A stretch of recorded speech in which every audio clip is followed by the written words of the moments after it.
Hello and welcome to Views on News. I am Jawad. Tehami. The situation in Gaza Strip is turning out to be a dire humanitarian situation, with Israel continuously and indiscriminately bombarding the Gaza Strip. Now, Gaza's health ministry says 770 Palestinians have been killed and over 4,000 have been wounded. Apartment blocks, mosques, schools and hospitals are among the sites which have been attacked in Israeli airstrikes. The relentless Israeli bombardment came after the Palestinian resistance group Hamas launched a surprise incursion into Israeli territories on Saturday, and Israeli media has reported over 900 Israelis been killed as a result of this incursion by Hamas, and over 2,600 people have been injured. Now, Israel's foreign minister Eli Cohen says over 100 people have been taken as captive by Hamas. At the same time, Israel's defense minister has announced a complete blockade of the Gaza Strip, with cutting food, fuel, water, as well as electricity. Now, regarding this particular announcement by Israel's defense minister, the United Nations human rights chief has said Israel's total siege is banned under international law. At the same time, WHO has called for a humanitarian corridor, and it has also reported attack by Israeli airstrikes on 13 health facilities in the Gaza Strip as well. Human Rights Watch has called this total blockade as a war crime.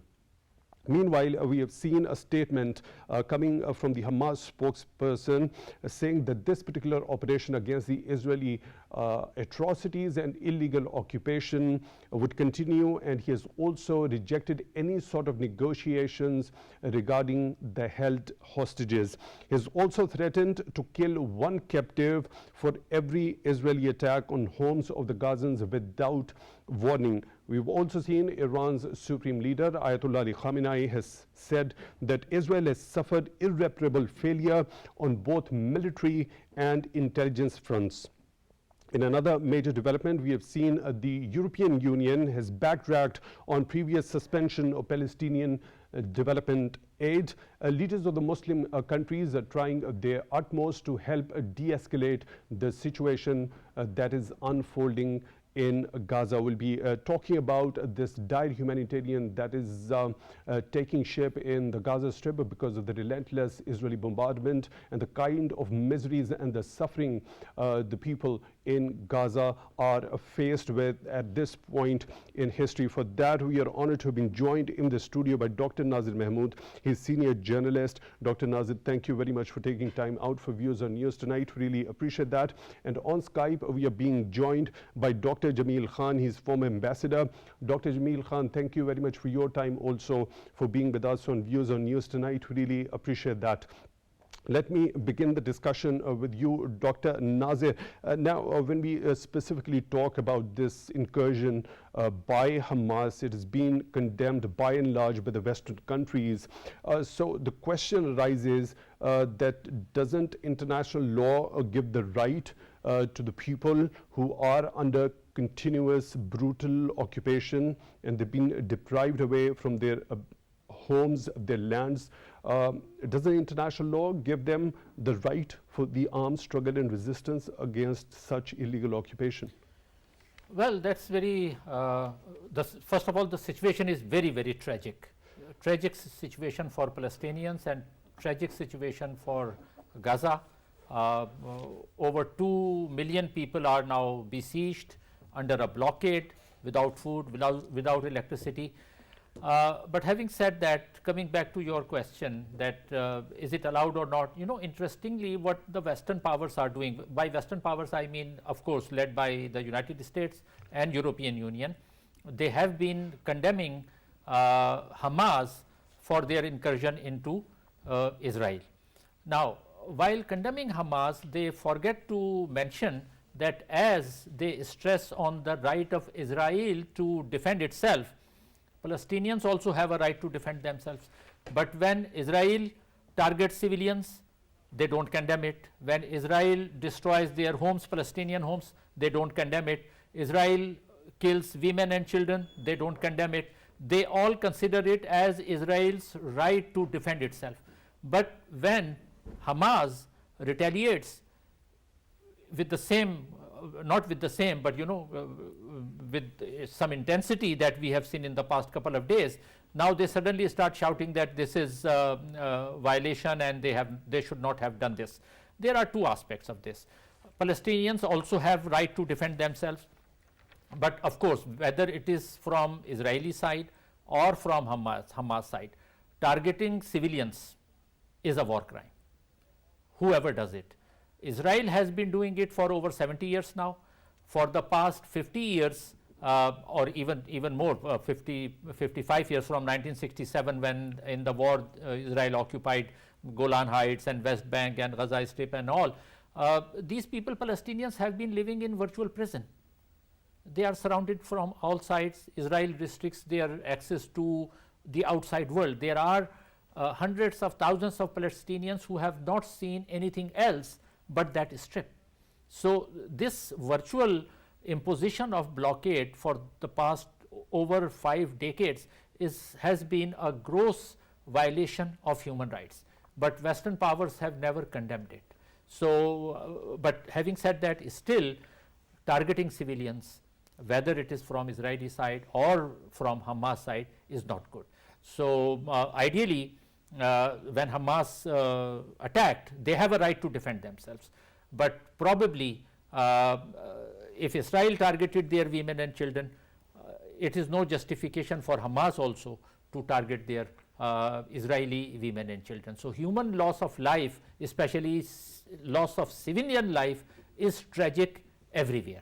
Right. So, let me bring in Dr. Jamil Khan also into the discussion. Dr. Jamil, what's your understanding regarding the international law? Does it give the right to those people under continuous brutal subjugation by an illegal force for decades now? Does international law give them the right for the armed struggle against illegal occupation? Resolution, and I can put that number, resolution number. It's resolution number 2679, and that resolution, once it was passed, during the debate, the summary of debate which is available on the record of the General Assembly and can be Googled also, it gives the right to the freedom fighters or those who are struggling against the occupation or struggling for their independence. So, and that too under the international law, there are more than half a dozen Security Council resolutions giving very clear rights to the Palestinians. And what are those? The plebiscite, their resolution under which the Israelis had to vacate the land which they captured, Israeli land which they captured in 1967. In fact, if you go back into the history, starting from the very inception, once Israel came into being,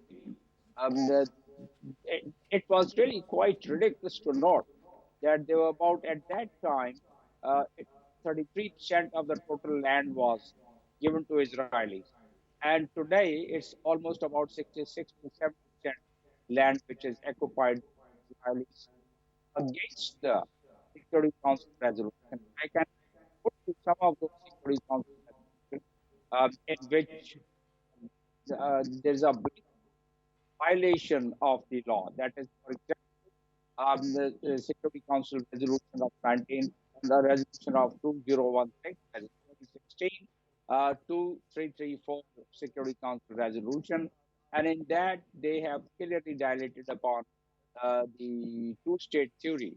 But Israelis somehow have been fighting that. And even during the Trump time, Trump was inclined towards one-state theory.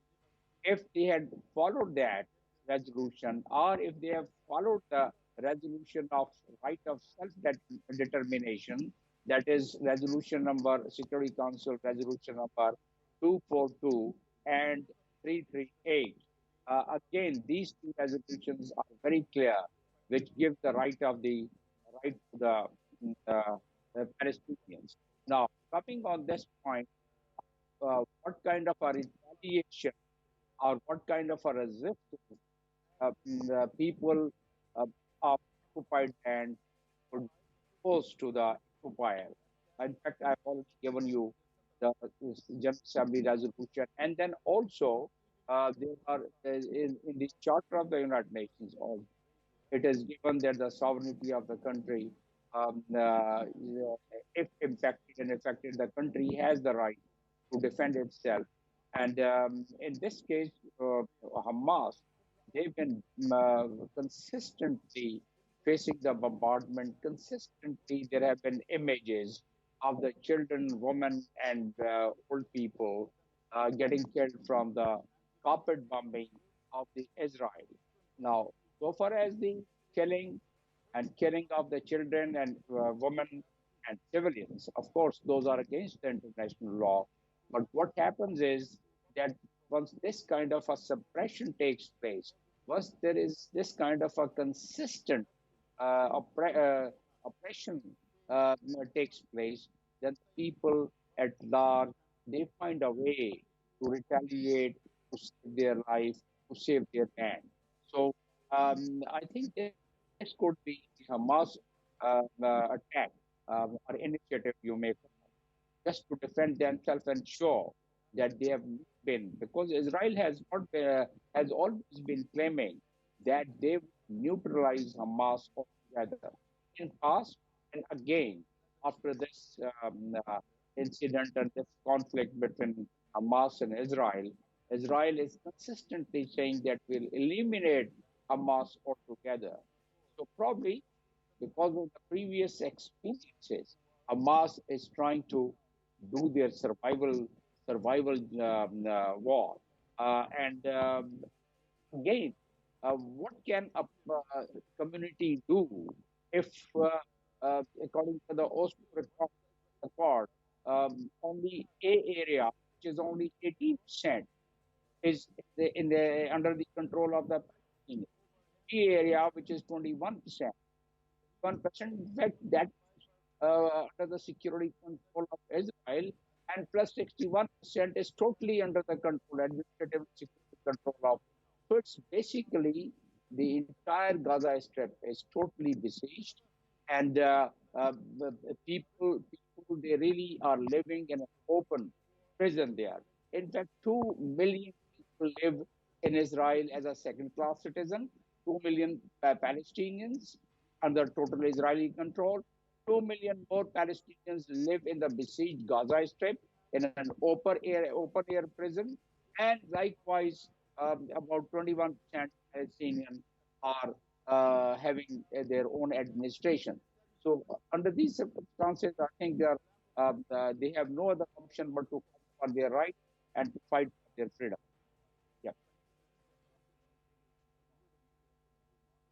Death of civilians, which could be termed as a collateral damage. Also, perhaps in this sort of a scenario when there is armed struggle going on, and basically when we talk about the continuous oppression and the brutal and driving the natives away from their lands, those people who are settling in there, in the settler homes, which Israel, despite a lot of condemnation from international community at times also, had been continuously making and constructing. So those people who are settling in there, don't you think they happen to be complicit in the illegal act which the Israeli regime continues to take? Okay, important point. First, I think that Israel repeatedly since 1948 has demonstrated that it is kind of a terrorist organization, terrorist state itself.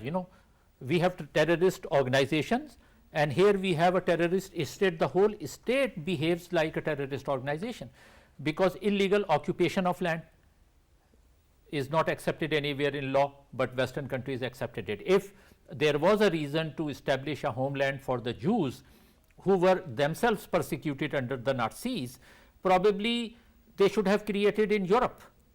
in Germany probably, because it was Hitler, it was Nazis, German Nazis who persecuted Jews.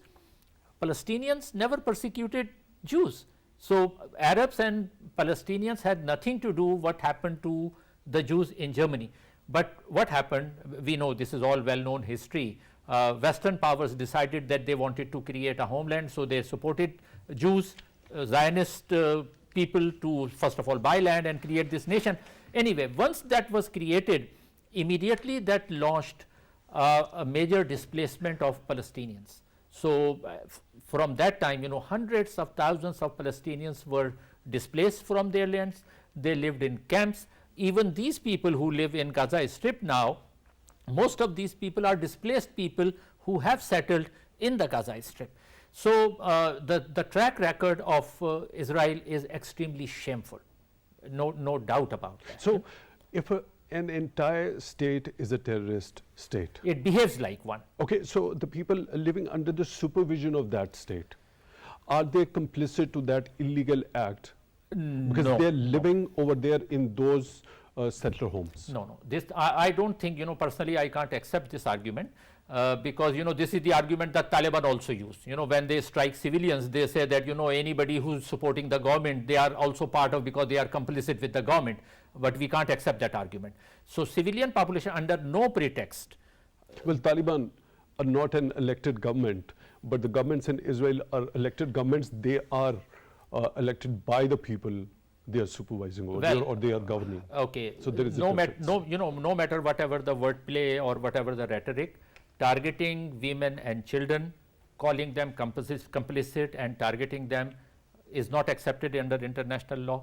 It is against human rights, the Charter of Human Rights. So saying that, these people are complicit with the government and targeting at random because these women and children have not done directly any harm to the Hamas or to anyone. So saying that indirectly they are supporting, or saying that this is collateral damage. So if that's a military term. So when they target and then people are killed, they say this is collateral damage. Now this is a highly misleading term, because you target, ultimately these are civilians who suffer losses. So using this term and justifying civilian losses from any side, to me it doesn't make sense. This is number one. Number two, as I said, that Israel cannot be condoned. It has become, and it has demonstrated repeatedly, that it has become a terrorist state. That doesn't mean that every individual living there is a terrorist. You can't target at random women and children. State is terrorist, so you can target and you can fight against combatants. Non-combatants under all international law, no law allows targeting non-combatants, civilians, under the guise of collateral damage or whatever. Having said that, now especially coming today, forget about the history, coming the 21st century, Netanyahu himself has been a great obstacle under any peaceful solution to this problem, because the only possible solution was a two-nation formula, two-state formula. And that probably right from 1979, when Camp David agreement was signed, Camp David under Carter, President Carter supervised that. At that time there was hope, when Egypt became the first country to recognize first Muslim country to recognize Israel as a state. But after that, we remember that 1982 Sabra and Shatila camp massacre. In a couple of days, Israeli forces killed 5,000 or 6,000 Palestinians and Lebanese people in Sabra and Shatila camps. So that destroyed the Camp David agreement. Again, move forward a decade, 1990s, we have Oslo agreements. Again, those Oslo agreements created some hope. Again, Israel itself sabotaged those agreements. So essentially, the prime culprit, the main culprit in this whole drama is Israel itself. Because of Israel's terrorist policies, Hamas has gained strength. Otherwise, Yasser Arafat also tried to solve the problem, and that's why when Yasser Arafat tried to do this, Palestinians themselves started opposing Yasser Arafat, and they said that Israel cannot be trusted, and Israel proved that it could not be trusted. And after that, we see that it was bifurcated, and we have Fatah on one side led by Mahmoud Abbas and this Hamas, presently led by Ismail Hania and all. So, and then their Qassam brigade. So, when Israel kept violating its own promises, violating international law, violated its commitments, when Israel kept doing this, that indirectly prompted the Hamas as an organization.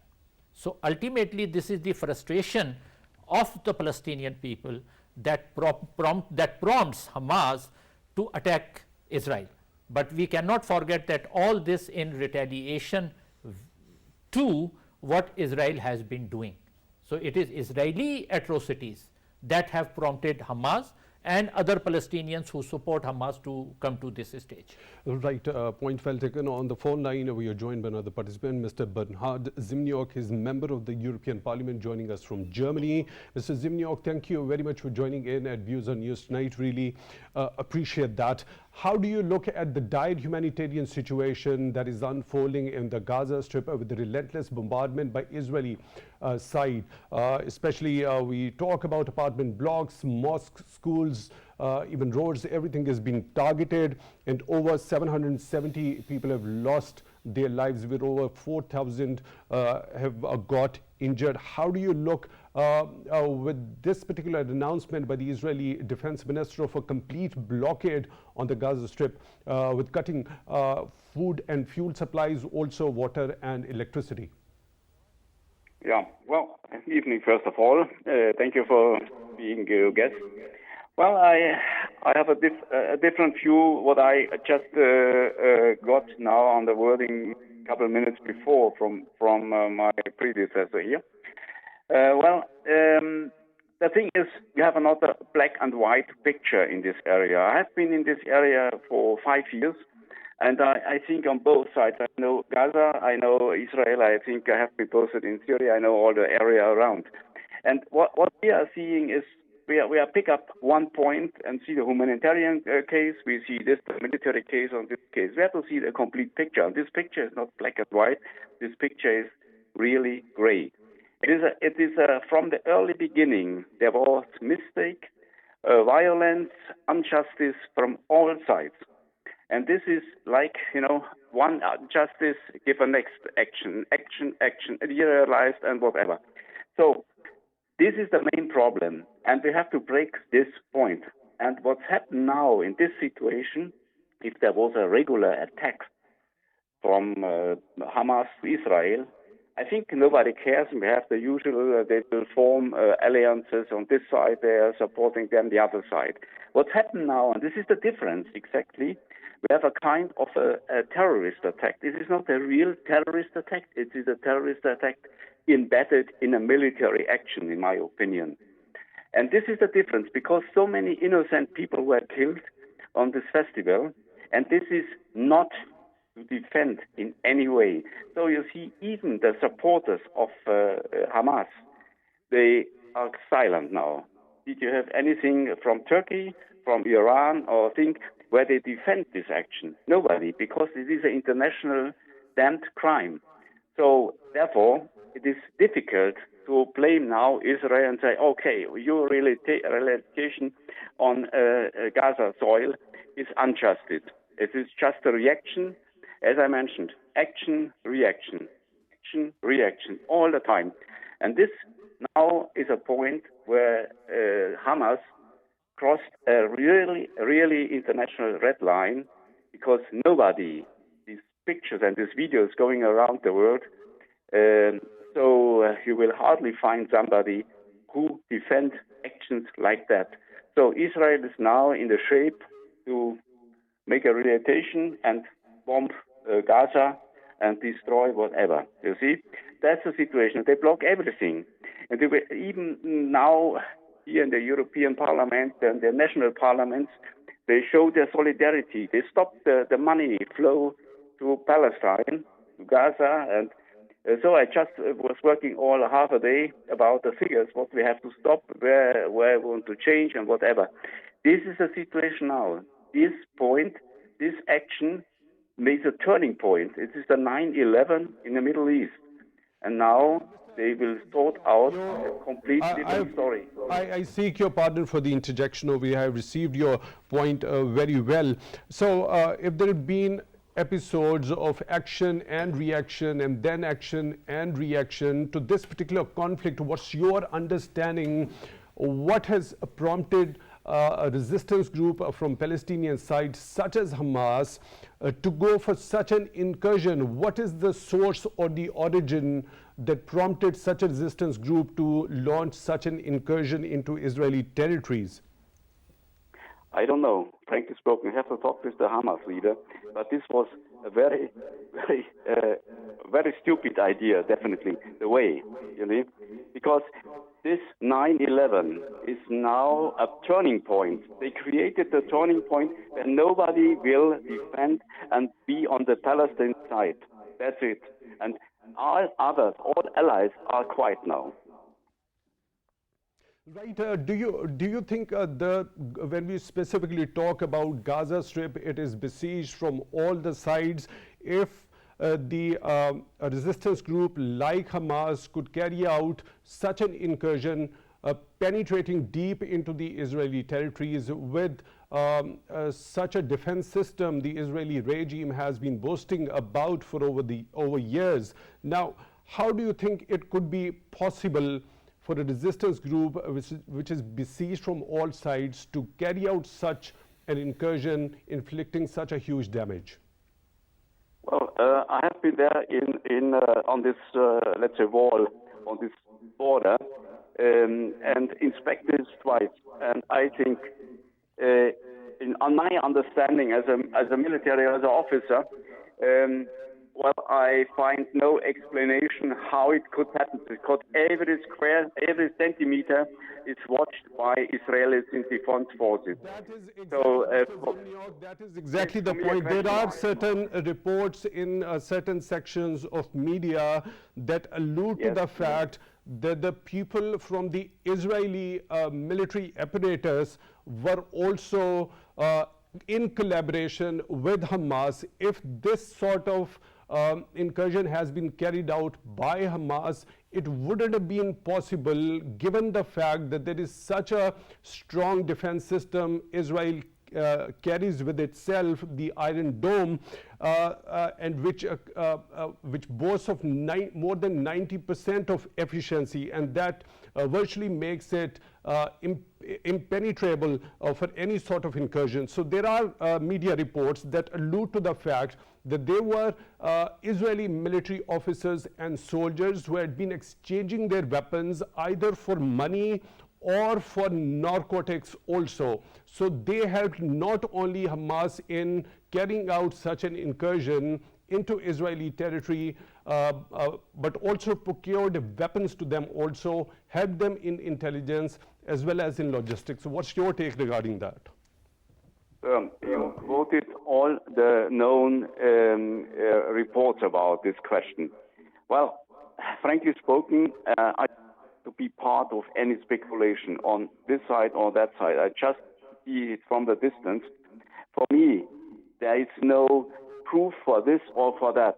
There is just a question comes up, as I mentioned, when I see how it moves in the theater of war or in conflict or in anything like that. I try to see the mechanism. This was my question, was first raised today in the morning, on Sunday raised in the morning, and said, how can this happen? This is the first one. But there was no reliable answer for me up to now. A lot of speculation. But as I mentioned, I don't want to be part of any speculation, you see. Right, Mr. Zimniok, the last question, if you like to answer to this, the European Union has backtracked. Earlier, it had talked about suspending the development aid to Palestinians. Later on, a day after, we have seen the European Union saying that it will not suspend that development aid to Palestinians. If the decision was made earlier of suspending that aid, why taking that decision back? What's your understanding regarding that? Well, indeed, this is also another very confusing question. I just had this question try to answer in a report. my report is now nearly finished, and I try who said what should be cut, what should be prolonged, and all the details. And I tell you, it is an incredible web where whatever you are asking, it is wrong, So I address now with my colleagues together a question for next week in the plenum to the parliament, to the commission, and we want to have exact data, we want to have exact figures, what will be cut and why, and so on and so on. This is the thing where we want to address next week in Strasbourg in our sitting, in our plenum. Because this is exactly one point. Right, Mr. Zimniok, as the member of the European Parliament, where do you see this situation unfolding in the coming days? As the member of the European Parliament, what do you think the European Union can do in this regard in the coming days, especially when we talk about de-escalating the situation, especially stopping Israeli regime to carry out these atrocities against the innocent Gazans? Well, frankly spoken, I see no possibilities to stop this Israeli action or reaction, let's say. Israel is now loaded and they will destroy Hamas. As they promised, you see what they are doing, and at any cost. They will close this chapter, I think. And what is the role of the European Union? They can ask us to be a broker, but nobody will accept them. I'm very clear. So they doing their job now, and there will be a lot of blood, I expect, and I hope, inshallah, there will be no, let's say, big effect on the region. This is my main concern. So how far can they go without interference of Hezbollah or Iran or Turkey or whoever, This is my big concern.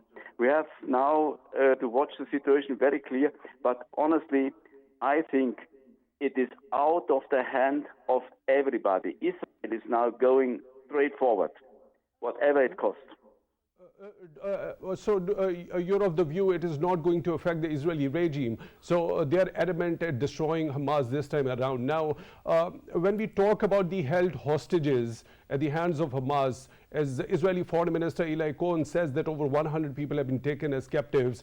So don't you think despite this fact, the Israeli regime is going to continue with its operations against the innocent Gazans? Or don't you think this particular fact should push the Israeli authorities to review their approach at this particular point in history to at least negotiate securing those captives back? Yeah, this is the only big question mark in the room where maybe the Israeli can stop. And I think the Hamas noticed quite well before. This is let's say, a joker. I think the damage to the Palestinians, to Hamas, must for the Israelis very, very big. So that means they have no way to react later on. Of course, but the inner political pressure to save the life of these 100 or 150 hostages is there. So I think they can't lose this without, they have to in their mind. But at the end of the day, the big goal is to destroy Hamas completely. So that's it.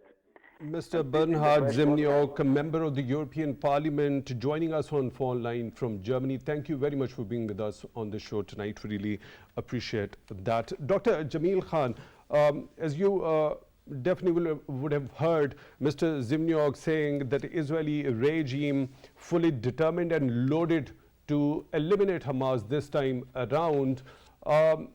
Same question to you. Don't you think this time around, given the fact that Hamas has got over 100 hostages in their hands, it should prompt the Israeli regime to review its approach towards the matter? That's right. I'll try and respond to this question.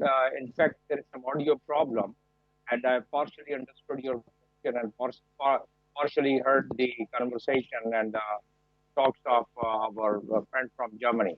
Now, anyways, your question about the hostages and your question about the elimination of Hamas.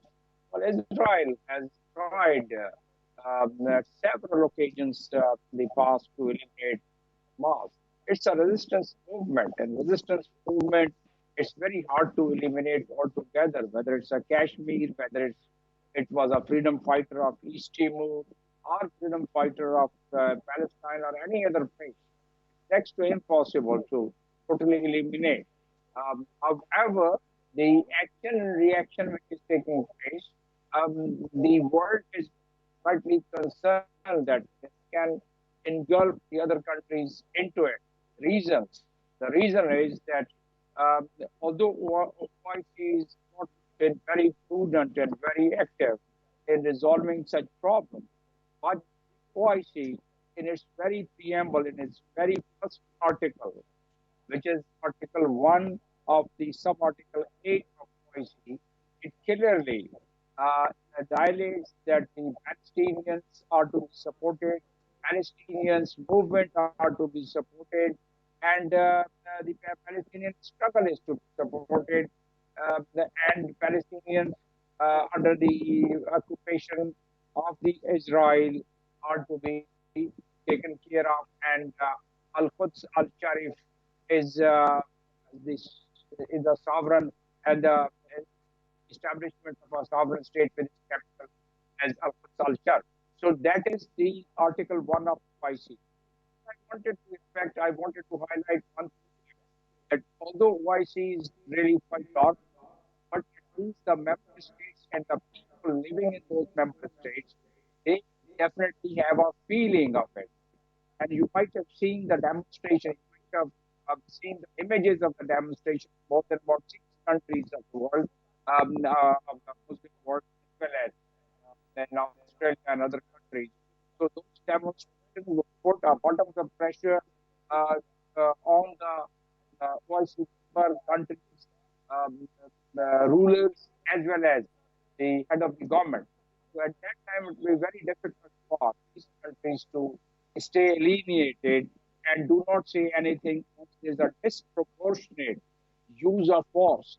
Imagine where in the world, under what international law, or even the national law, it is possible totally deprive a population of about 2.5 million people from the food, water, electricity, medicine, and all the other facilities. And that single action by Israel cannot be justified by any national and international law.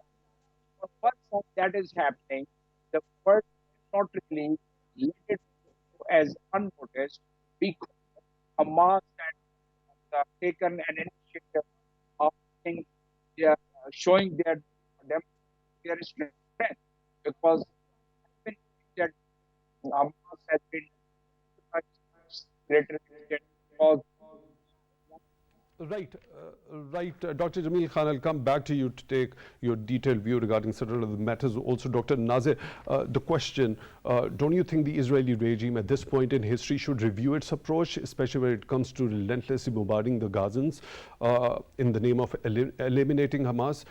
Don't you think they don't care about their own citizens who've been taken hostages?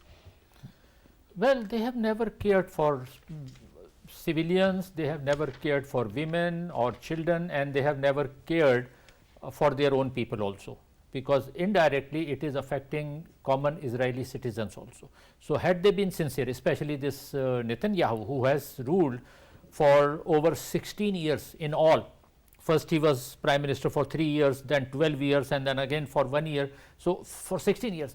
And his track record is that he has never cared for all this. So I think he is a power hungry person. He wants to be, remain in power for as long as he can. So what he wants to show to his people, ideally, of course, he should review his strategy. But as this European Union Parliament member just mentioned, that it appears that there is nobody in the world to stop Israel right now. And very important point raised by Ambassador Jamil Saab, that retaliation, of course, everybody, if there are two combatants, they have a right to retaliate, right? but retaliation has to be proportionate. You cannot, for example, if somebody punches me, I cannot kill the person. This is disproportionate response.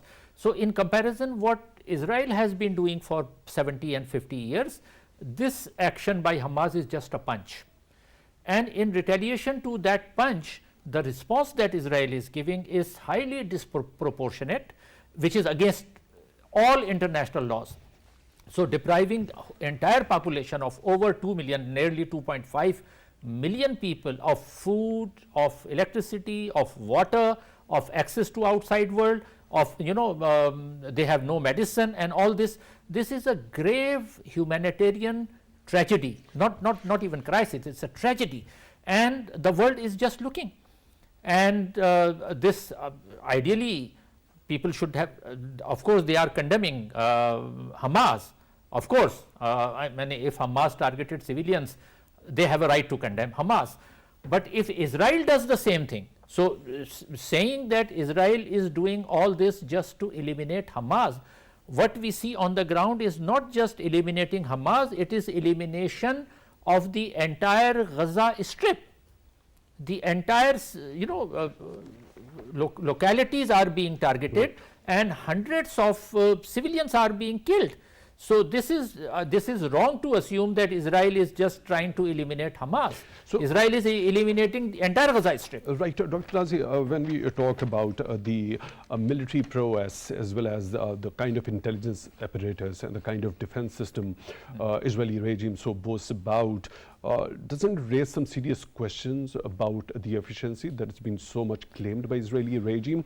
Also, where a resistance group could procure equipment of such sort to carry out such an incursion of such a scale to inflict such a damage within the Israeli territories after having been besieged from 4 sides. Okay. Of course, there are plenty of conspiracy theories doing the round.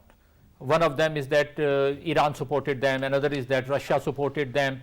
The third one is you just mentioned that even from within Israel, there were people who directly or indirectly helped Hamas.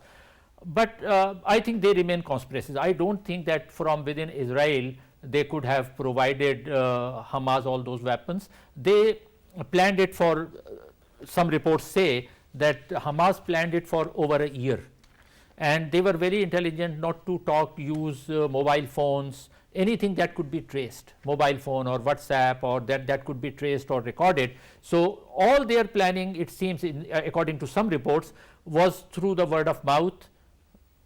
They avoided mobile communication, and some of the weapons that they used, one theory says that they brought it through the tunnels from Egypt or maybe from there are certain reports reports which allude to the fact that the equipment which has been used recently by Hamas is actually owned by the Israeli regime's forces.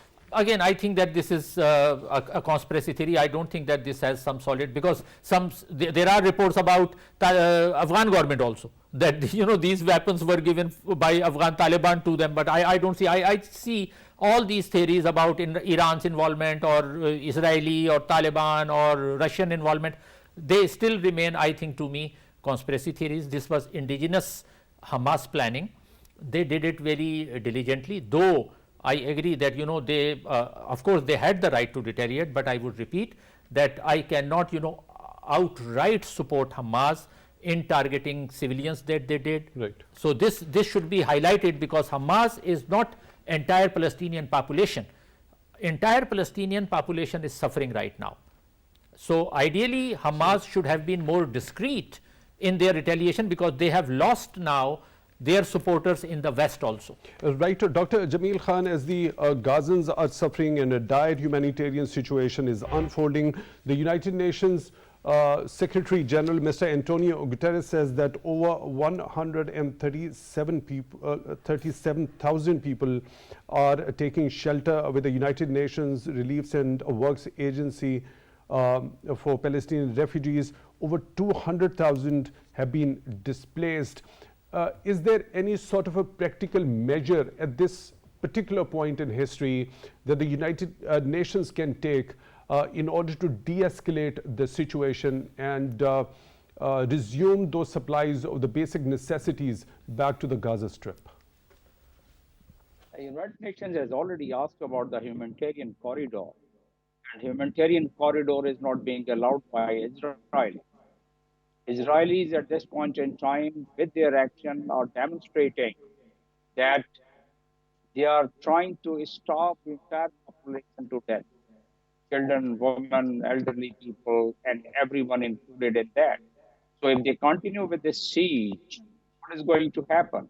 These 2.5 million people, either they would just expose themselves for to all the bombardment and are the firing of Israelis. There are about 300,000 Israeli reservists in addition to the regular force. They have already surrounded the Gaza Strip, which is just about 334 or 364 square kilometers. The length of it is only about 41 kilometers. The width of it is only about 12 kilometers. So they have just totally encircled this entire strip. The world is also, I think, should also look into what are the violation of the human right and what are the violation and what is the war crime. A regular army against a guerrilla force, the proportion is 1 into 99. And if that happens, then it is going to be a catastrophic action by Israel, and this would be a black mark on the face of the humanity. And therefore, as you heard us, that obviously no one would have the plausible logic to, to accept the loss of innocent life of children and women and civil. At the same time, the world should really try to find out what kind of violation has been taken for the past 7 decades, and more importantly, 1 or 2 decades.